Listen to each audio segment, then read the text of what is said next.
All right, it is Jan and Mike for the wonderful real world content team meeting. We moved the meeting from yesterday from our weekly Monday to Tuesday just for this week because of the Oscars, and there's still a bunch of stuff that we're doing for the Oscars. We put out a really wonderful some wonderful videos, and they just need to be circulated, especially in light of some of the stuff that happened at this year's Oscars, because we're talking about good character and things like that. So that being said, Mike had an interesting idea of a super hilarious idea of potentially doing a Will Smith self-defense video, how to defend yourself against him, which I think is hilarious. And I think that you know, there's one side of me that wants to always encourage, like, you know, us not focusing on the bad, on the negative, and focusing on the positive. But I think that that's, you know, and that's something that we absolutely need to be like leaders on. But simultaneously, it's such a funny, it's a horrible, heartbreaking thing that happened, but it yields like so much funny content. So it's like, it's counterbalanced. Like, I was heartbroken when I saw that, like totally heartbroken, and like uncommonly heartbroken.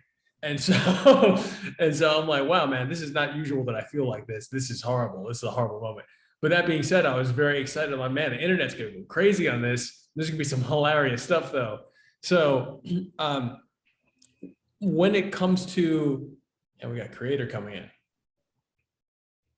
Creator, David, what's going on, man? Thank you for joining us. Let me make this a gallery. So just to recap real quick, well, Mike was talking about having an idea of doing a Will Smith self-defense video to protect yourself against slaps. And so I thought that was super funny. We were contemplating that, like, is that really like is the kind of positivity we want to be putting out there, etc. But I think we want to focus, like, that principle is important to me, but that's a personal choice, and I want to make sure the real world is always empowering people in their personal choices. And I think that the idea of that video is super funny.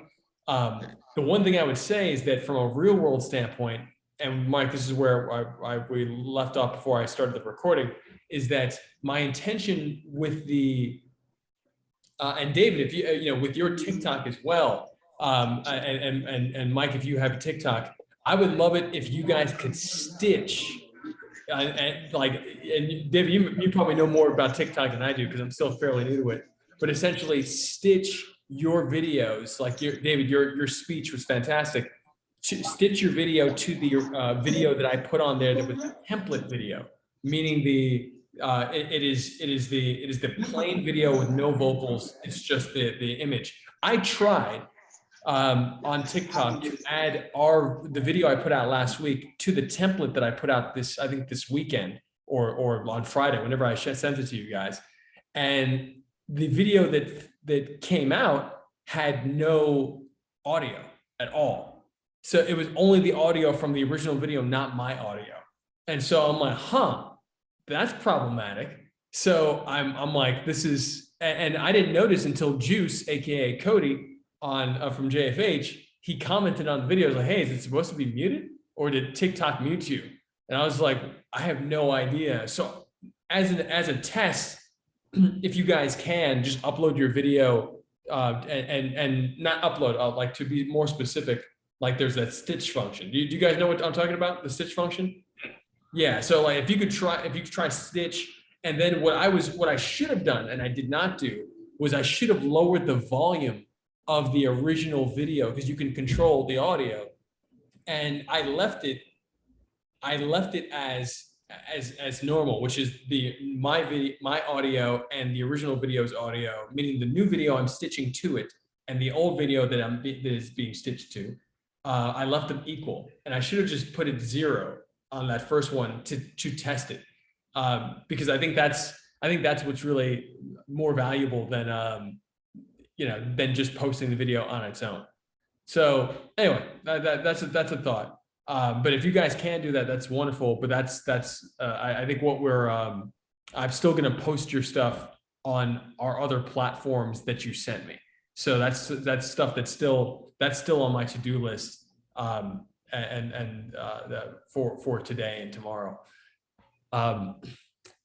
So back to Mike, if you're going to do that video, the one thing I would essentially ask is to kind of think of it as a template as well.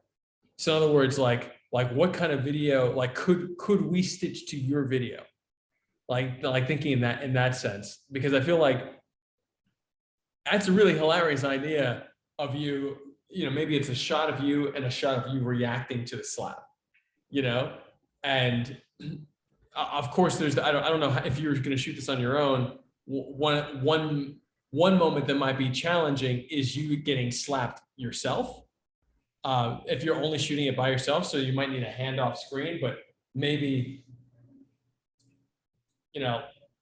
if you, something like that, I'm using my own hand, putting myself a little bit off screen, and I'm trying to angle this. So let me know if this looks real.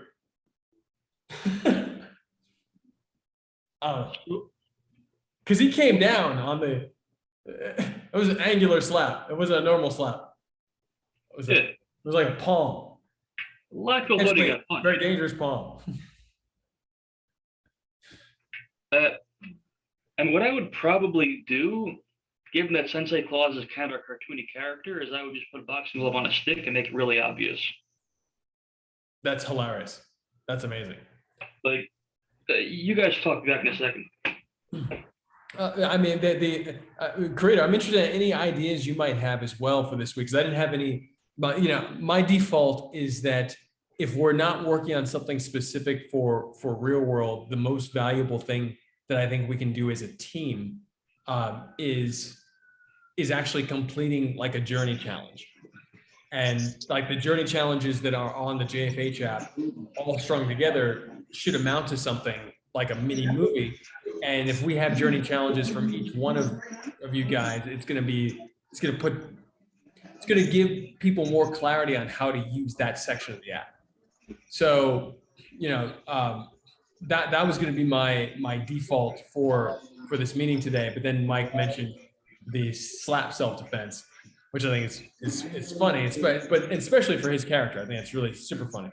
But I'm interested in any thoughts you might have, ideas you might have, David, for content creation for this week. And if nothing comes to mind, like I said, I would default to just take on the next journey challenge that that's in order. That you've already done superhero pose, which I think you have. I think you've already done the setting. But what's the next one for you? That's a good question. I know you did superhero pose, and I know you did the setting. Up the app. Upgrades? Can you hear me? Yes. Okay. And I have headphones on, so I don't know how these things work sometimes. But I was thinking either upgrades or maybe to like Sensei said about this slap self-defense, maybe could it be like a mental health awareness thing, like maybe a quick speech on you don't know what people are going through, or reaction, like I guess a reaction post. I don't know. Reaction post. So I'll say this, that I think it's important for us to comment on certain things, but I also think it's important for us for the content team specifically, when we have these meetings, to create content that is essentially around like certain brand concepts, right? So it's like, okay, well, if and that can mean anything. I mean, what I mean by that is that if you have a commentary that you want to do, that could totally work, as long as the commentary has something that allows others to follow on, and maybe do some form of like template. For example, if you are like, maybe if it wasn't like a direct address commentary, I mean, like you're just talking to the screen, but maybe if it was you talking to Will Smith, right? Like think about that, that's actually very interesting. So like in a similar way, like it could be shot of you talking to him, maybe potentially saying what you feel you need to say, and cut to images of him, not images, but like it could be him at the Oscars, You know, like there's several, it is so easy to take one clip of him sitting down and like that look in his eyes before he's talking between words, and to literally loop just that moment. You can loop him going, like an interview type thing. say it again. Like an interview. It could be an interview. It could be. I'm saying there are several shots, and if you because what I'm really thinking about is like, when we're creating real world content, it's not justice for hire. Then that real world content should have some sense of templatization, meaning that somebody else could take your video and essentially replace you with themselves and have a completely new video that has a similar, potentially a similar tone, maybe a completely different tone, but it uses the same shot structure. So if it's you, countershot Will, you, countershot Will, you, countershot Will. If someone mixed themselves into it, they should be able to go like, them, countershot Will, them, countershot Will. And so you can still start it off with your whatever you have to say. And I think that's very powerful, because if you're talking about like essentially a mental health like awareness, kind of like, hey, you never know what you're going through, kind of someone else is going through, that, I think it's an important perspective to share. But what I'm saying is, creatively, if you, instead of saying it to a camera, say it to Will, and then just intercut yourself with Will. I think that's super interesting. How does that sound to you? Do you feel like you can get across your idea with that template? Yeah. I would say, okay, awesome. Then I think that's what you should go for this week. I think that's great. But you know, because I know it's a touchy situation now, because everyone has their opinions. But I don't want to say play it safe, but you know, like make it enjoyable. You know, you don't want to. You know, everybody gets offended by everything nowadays, so you don't want to. I should say step on toes, but I say you can just, you know, be like, why'd you do it? And then, because you know, there's so many perspectives of how that happened. He made fun of Jada, and then Jada had laughed in one video, but then Will Smith laughed and Jada didn't find it funny. Then Will Smith did what he did. So, you know, you should be like, did the ends justify the means for you, if that makes sense? You know? I'll say that as long as you're, again, from what I'm understanding, the thing that creatively sounds really, really interesting to me is you actually talking to Will. Because if you really think about it, people often change their tone when they're talking to somebody. And it's very rare that, unless you're an interviewer talking to a person, and that interviewer oftentimes is speaking on behalf of their audience, meaning that they're attempting to cater to their audience. And so therefore the question and where the question comes from, I've seen many reporters do this. It's less about the human to human connection, and it's more about, oh, I'm talking about this opinionated group that's watching this show, and I'm speaking on behalf of them. And so the reaction from the person who's receiving that energy at times can be defensive. It could be, you know, it's not the way to really talk to a person. Like when you really truly speak to somebody with care and love, it's not that. And so I'd be interested in you saying what you have to say to Will, with the care and love that you would put into a personal relationship. Like, okay. Hey, because that's really, really interesting. That's heartfelt, and that's the kind of stuff we want to encourage, is people actually saying things that are really from here, rather than thinking about all the toes they might step on, etc., or all the people that might rally behind them. You know, it's like, oh, I'm going to speak on behalf of these people, and then we're all going to be, you know, so the words are less about building bridges and more about catering to an audience. And so I'm really interested about how you would build a bridge to Will, based on your perspective. You know, because like my perspective, for example, is that when I saw the video on Sunday night, I was heartbroken, and I was heartbroken. Like, I was massively heartbroken, because I've watched these two guys for so many years, and to see that happen at the level of the Oscars is essentially an unacceptable thing to see. Like that should never have happened. And so, and I don't care what he said. You don't go and do that being who they are at the Oscars. Right? You just don't do it. So like that's my personal perspective. So like I agree. That should have been handled off stage. Sorry, yeah, that could have totally been handled off stage. And so and it could have been handled differently in public too. I think the most profound moment is seeing Chris's hand clenched to throw a fist, and then he softens his hand. Like that's profound to me. It's like, wow, not the right time. I'm going to make a different decision. Like that's powerful. So anyway, like my specific input to what you're saying is, like I said, shot and counter shot. You will find any shot that you want of Will from that night that you feel like you can talk to. And even if you have to slow if you're using something like Video Leap, etc. I'm not sure if TikTok does this, but essentially, like if you can slow down certain moments so you can just see him going, like that kind of stuff while you're talking to him. That's very interesting.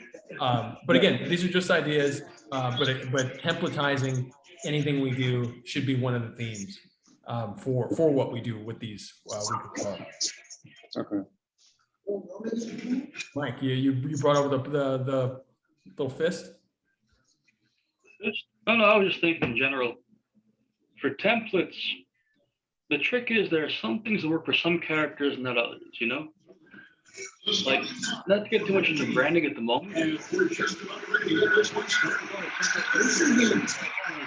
of a moron, All I heard was, I don't want to get too much into branding, and then he went silent. Probably my ISP. So what I was saying is that part of what's the same, what makes a Sensei Claus character fun is that he's kind of a moron. So his approach to something might be one that doesn't necessarily make sense. This is Professor Beowulf or Sensei Claus? Sensei Claus. Okay. Professor Beowulf is a nerd, where Sensei Claus is just more of a general goof. If they're too similar, then there's no real point in having two of them. But that's something I could make another video from the Professor Beowulf perspective on the same thing. But I would say, as far as templates, there could be a series in the same theme that would be a very TikTok friendly idea. That would just be like self-defense from insert rowdy celebrity here, Russell Crowe, Christian Bale, there are, Steven Seagal. There are so many of these guys that just lose it from time to time. Where Will Smith is the one that's got the spotlight now because that was very recent, but a lot of these guys have a history of just going off and doing something a bit loony. Especially Russell Crowe, he's really up top for that kind of thing. Interesting. There's actually a funny, the band, I'm not gonna talk about, but the band Gaelic Storm? No, I don't. They're an Irish band. They got slightly famous for showing up in Titanic. They have a song that's about the time that one of them was bartending and nearly got beaten up by Russell Crowe. Supposedly it's a true story. Wow. Anyway, where I was going with that is you could absolutely take different things and approach them different ways. So if creator wants to go with more, you could say, adult attitude, talk to Will Smith, that's absolutely viable. The question would be, how much can you change things up for different characters and have it still be a template and not just something that's unique to every different creator? Every different, not you specifically, but every different person making content. So I know exactly. So I was just asking myself that question, and I really think that the answer has to be in the dynamism of the editing. Like right now, if, for example, the template I sent last week, it's got a lot of stuff in there, but it really doesn't. It feels like there's a lot of stuff because there's a lot of cutaways. But really, it's a person and then everything else is the same. So you have one person talking, and you don't hear anything from anybody else except the beginning and end applause. So the only things that are you're being inserted into are if someone were to use that template, to use that that video as a template, essentially it's just, and of course our auto editing software, when that's finally ready at some point, you know, then hopefully in the next like 18 months, like, you know, it'll make it much easier to insert people into scenes. But right now it's essentially like, I'm thinking about templates as shots. Like there's a shot list, like, you know, this shot, this shot, this shot. The more that we cut, the more challenging it becomes for somebody else to insert themselves, because TikTok may not allow you to do that in a way that is truly cinematic. And then I don't think Triller does that either. Like and for us, for our means, like the more simple the video, more than likely the better, you know? So meaning that when I say simple, I mean, like, again, shot and counter shot. So sensei clause, and maybe it's like a, you know, if you get a close up of the glove that's going to punch or something like that. So maybe it's not shot, counter shot, maybe it's shot, counter shot, counter shot, counter shot, close up of glove, shot, counter shot. You know, so even if you were to mix in another shot there, we're still only really talking about 3 shots. So meaning that the person who's going to take the template on only needs to shoot 1 shot, because or more specifically for, let's say, creator is creator talking to counter shot of Will Smith, but then anybody should be able to talk to that counter shot of Will Smith. For you, Mike, the way I was originally contemplating this, even though this doesn't make any sense because I don't think that shot exists, or at least is publicly available, is the shot of Will Smith walking up. You know, so like there's a shot behind the back, but there isn't a shot of him walking up from the front that I've seen walking to Chris. So in other words, camera's here, he's walking to Chris. I haven't seen that shot. I've seen the shot of the camera behind him walking to Chris. So if you were in Chris's position, that becomes more complicated. But yeah, because there is a thing for the novelty self-defense angle. I was thinking I would focus on Chris Rock, because it is self-defense. You know, if it was like shot, counter shot, I think it would just be that, because then end on a joke, which is kind of formula, but, you know, in the sense of, so say Chris Rock, you know, highlight what he does wrong, you know, basic fundamentals, hands down, chin forward. That's not defend yourself for anything, you know? Where, so that I think would be the basic thing, where it would show Chris Rock, have a little blurb like, you know, don't have your hands down, then cut the sensei clause, doing the Chris Rock pose, bring his hands up, you know? Then maybe cut back to Chris Rock, don't have your chin out, back sensei clause, adjust back into more of a conventional stance, you know? Then I'm surprised you didn't weave. 3. You just weave underneath it. Well, the trick is, I was thinking if it should be 3 or 4 beats, right? Where I think the ending one would be something like, or you could just not make fun of his wife, you know? Where just a dumb joke to end on. Because that's how these survival or self-defense videos always go, is they have some kind of disclaimer where they talk to you about how you fight 17 ninjas or something. They always end on, but you shouldn't be fighting much ninjas anyway, you know? So in a loose way, it would be a satire not just of the Will Smith event, but of these self-defense programs in general, especially on YouTube. Mm. If you haven't seen them, they get absurd, especially these ones that you get from Korea and Eastern Europe. Not to get into those, but they make these lists of like 10 ways to survive a violent kidnapping. they're very strange videos. I don't even want to touch that right now. But I was thinking the joke there would be both parody of self-defense concept videos and the actual event, which is somewhat topical.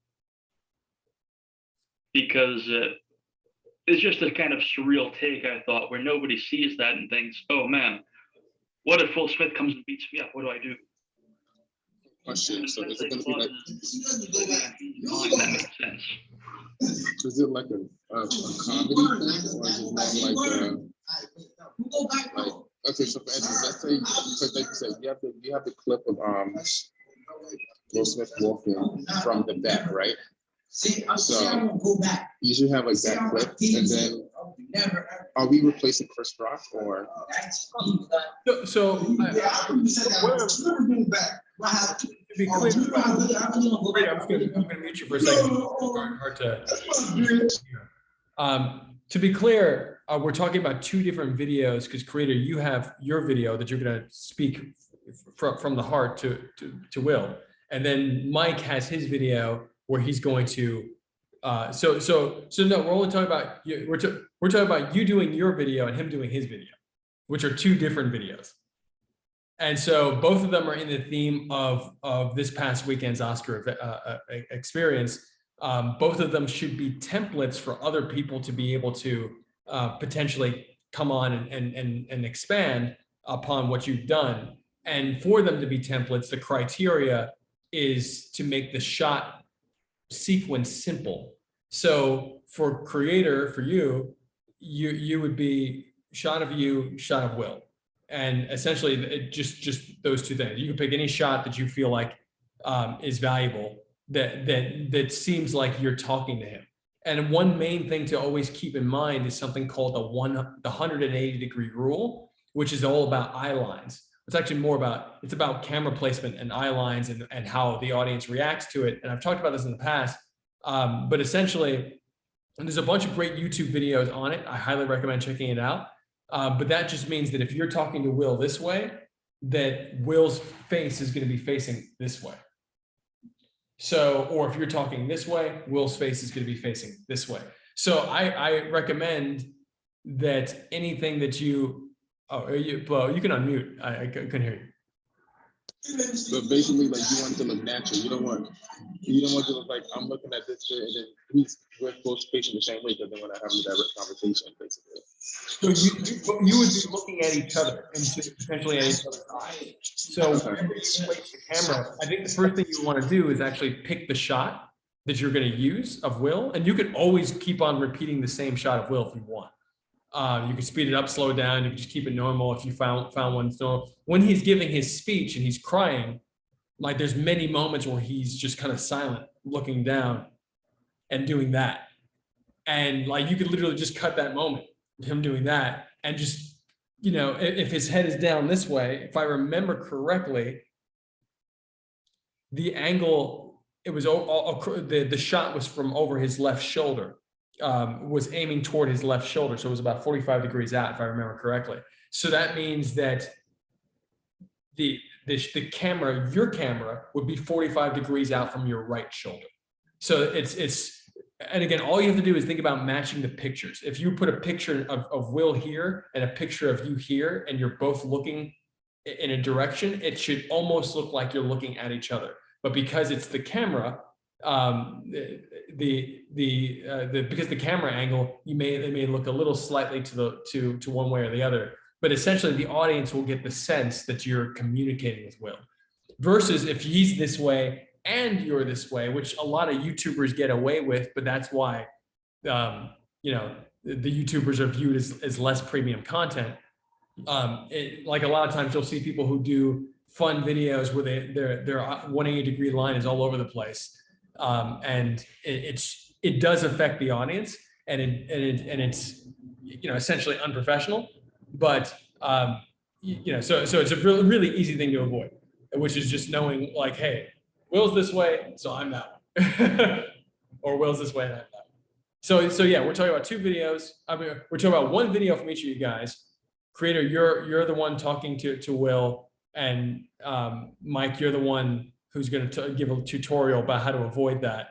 And I think just do your best to keep templates. And separately from that, we'll have the Thunderclap Thursday at 3:30 as usual. I'll send something out for that.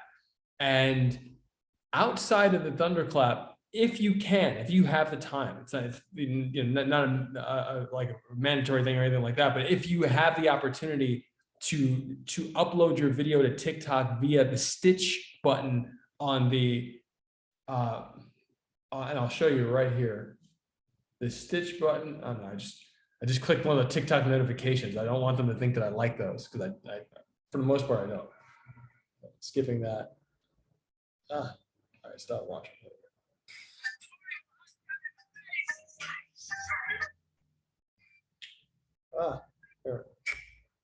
There we go.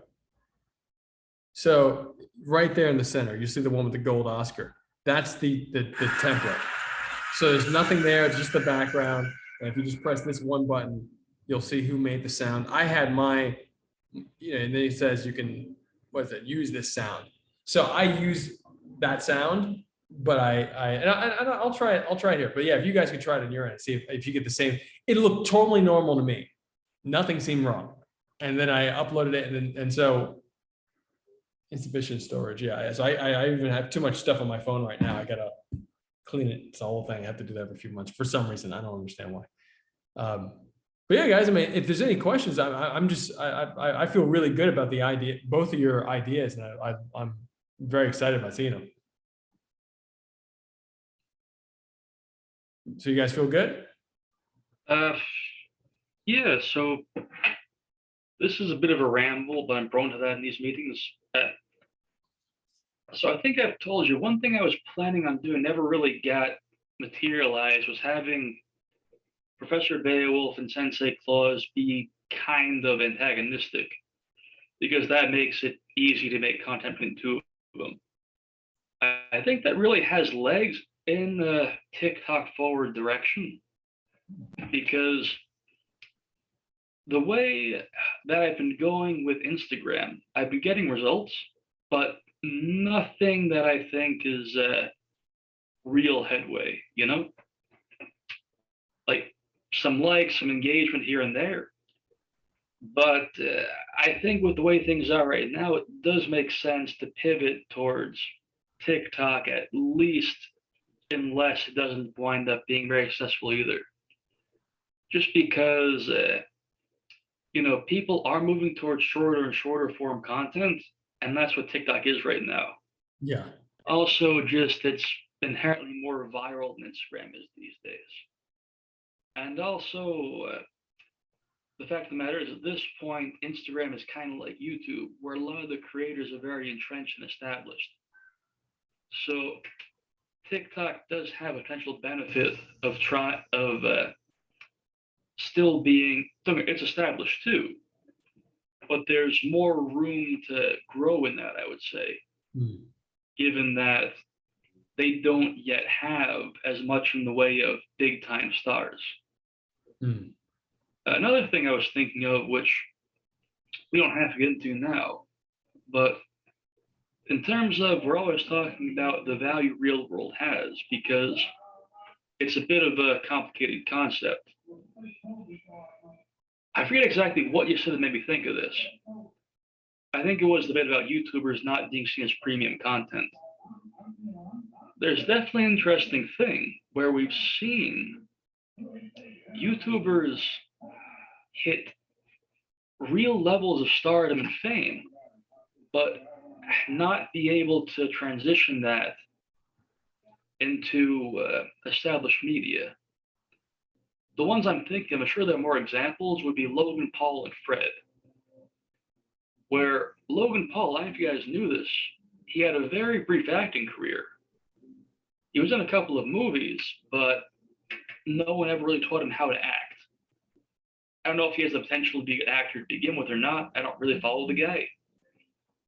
But it was interesting because if you look at, say, Disney Channel, I don't so much like them or what they do, but you can't deny that they have a lot of success in converting,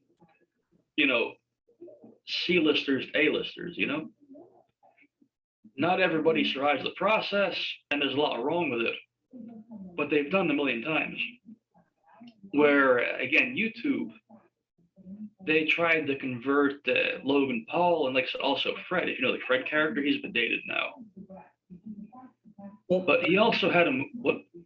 I just want to point out what you just said, process. You said process and you said Disney, and Disney has a process, and YouTube is consistently trying to figure out where they are still relevant in culture, hence them becoming more of an educational platform, and music, essentially education and music is like the primary focus last time I checked, and a move away from like original content, a move away from like hyper focusing on bridging those creators into Hollywood in certain ways from my understanding.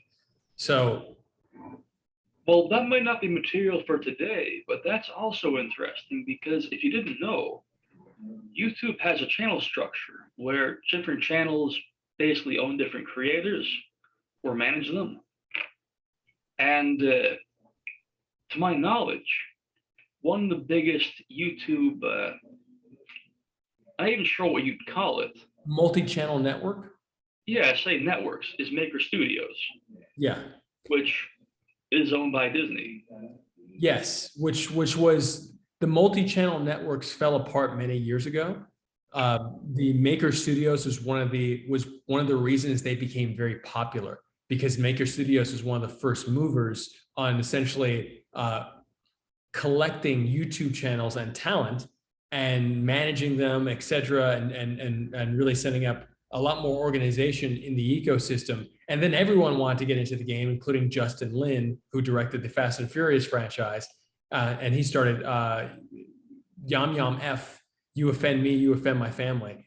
And a whole bunch of other multi-channel networks came around. But I was working out here in Hollywood when that started to become a thing. And then when it started to fall apart and there was no money, people realized there's actually no money in the multi-channel networks. There was only money in a few of them. And so that initiative, while there still are, obviously channels that manage other channels, et cetera, it's not nearly the robust ecosystem that it was attempting to become back when Maker Studios made it big. Well, look, and there are a lot of reasons for that. That would actually circle back to the original point I was looking to make here, where I think a lot of that happened because there was this hope that a lot of these YouTubers could transition to mainstream success. Where, well, this is a bit of another tangent, but the fact is a lot of them can't and shouldn't. Not for ethical reasons or anything weird like that, just because a lot of them have a talent, you know? You don't go to the best radio DJ and say, okay, you're a movie star now. You know, he's a radio DJ, he has his thing, he's good at it, you know? Where a lot of the time they see celebrity in this weird sense where it'll translate from one form to another. Like, dumb example, Lady Gaga is still angling for the EGOT, you know? Because to an extent, fame and celebrity do trump out what you might call ability. But at the same time,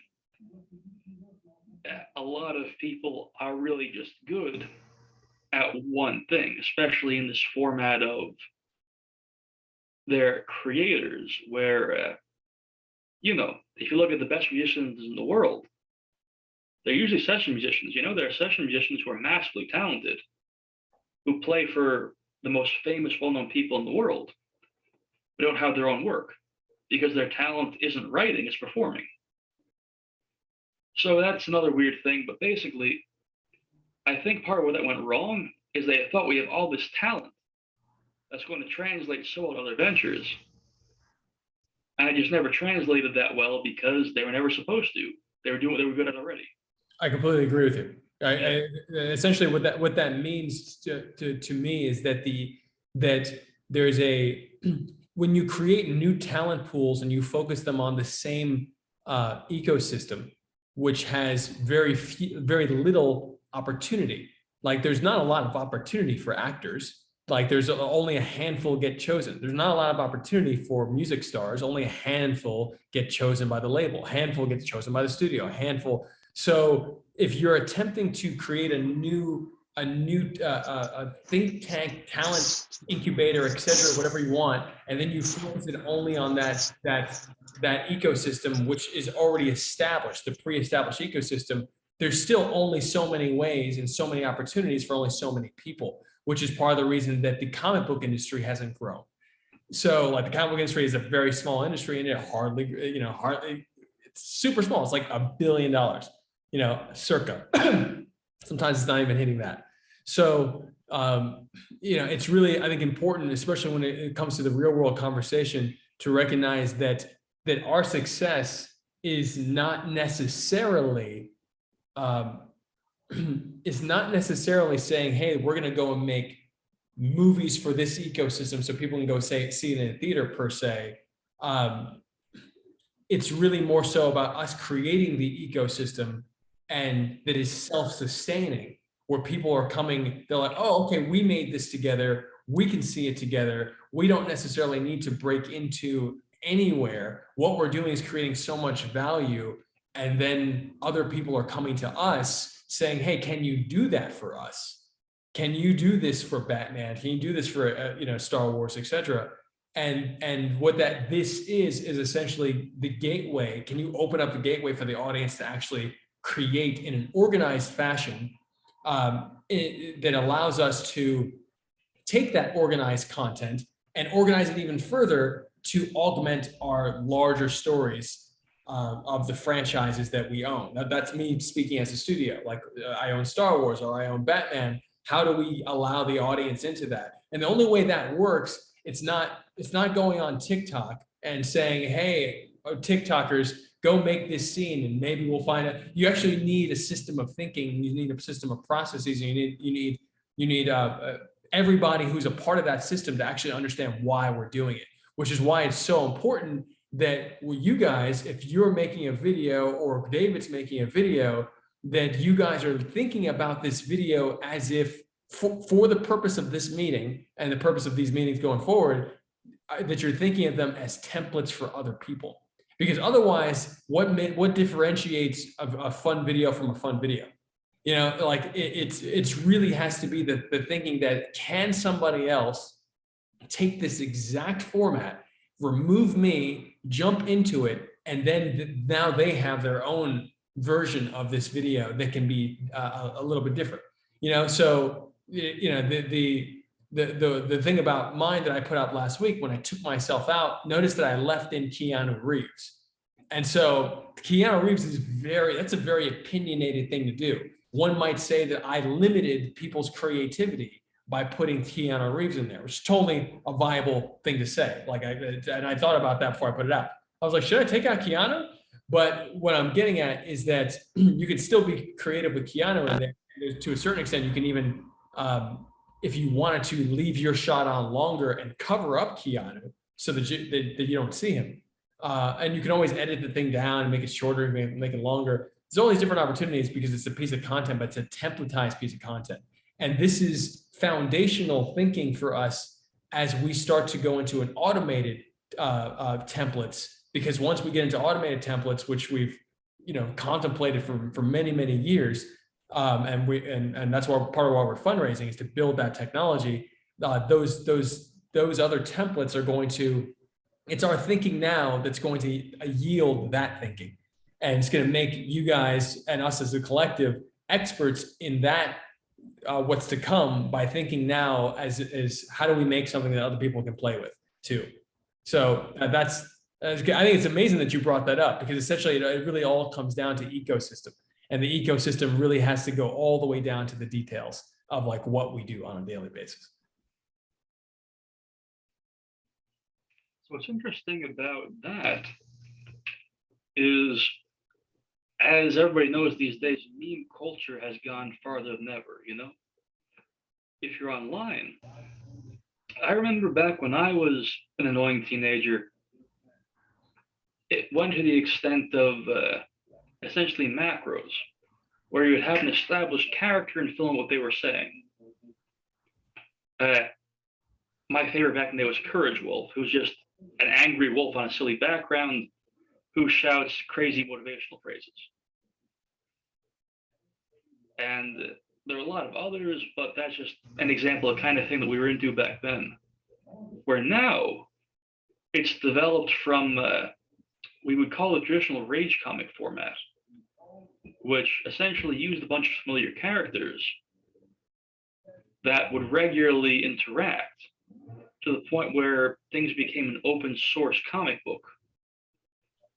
So now things are largely Wojak driven, if you know Wojak, Nordic Gamer, and all that stuff, where we've seen something very similar to the copy paste rage format, but a bit cleaned up, a bit more accessible. So right now, memes have turned into open source comics made by everybody. Which, if you know Poland Ball, that's another similar thing that's been around a bit longer, but was never as accessible. So these templates, they have a similar appeal, I think, only it's obviously audio-visual, not just text and visual.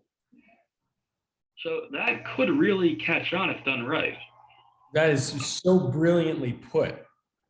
That is like, I love that you just called memes open source comics. Well, some of them are. That's the thing about memes is people say, oh, I made a meme, and a meme is a very general concept. Like a meme could be a joke, it could be a story, it could be anything as long as it's memorable.